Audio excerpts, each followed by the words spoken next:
ٹائٹین آبدوز لاپتہ اور بے بس انسانیت۔ تحسب أن الدين بعيد عن حب وحياة وبهجرك للدين ستحيا تعشق ما قلبك يهوى أو أن الأيام ستحلو وترى الدنيا شطرا۔ اے لوگو، اللہ سب سے بڑا ہے، اللہ سب سے بڑا ہے، اللہ کے علاوہ کوئی الہ نہیں، اور اللہ سب سے بڑا ہے، اور تمام تعریفیں اللہ تعالیٰ کو زیبا و سزاوار ہیں۔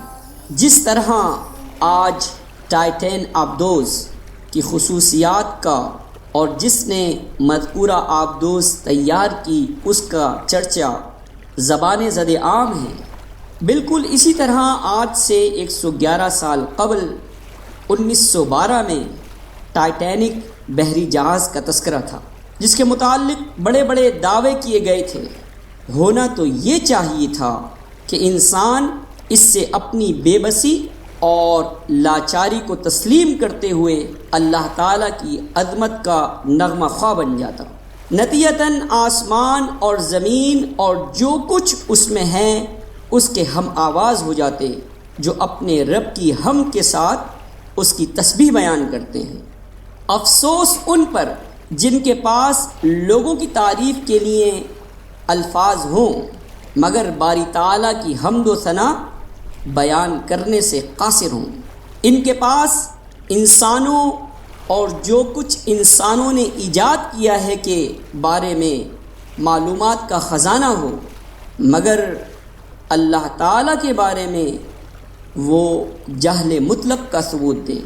ذرا سوچیں کہ کیا دلوں میں ایمان کے سوتے سوکھ چکے ہیں؟ وائے افسوس اس انسان پر جو اسی بات سے ناواقف ہے جسے اس کو سب سے زیادہ جاننا چاہیے۔ اے لوگو، ٹائٹینک جہاز کی غرقابی کے بعد ٹائٹین آبدوز کی گمشدگی اس بات کا ثبوت ہے کہ تم بہت کمزور ہو۔ مادی اسباب کی بے مائگی اس لیے ہیں تاکہ تم اللہ تعالیٰ کی طرف رجوع کرو۔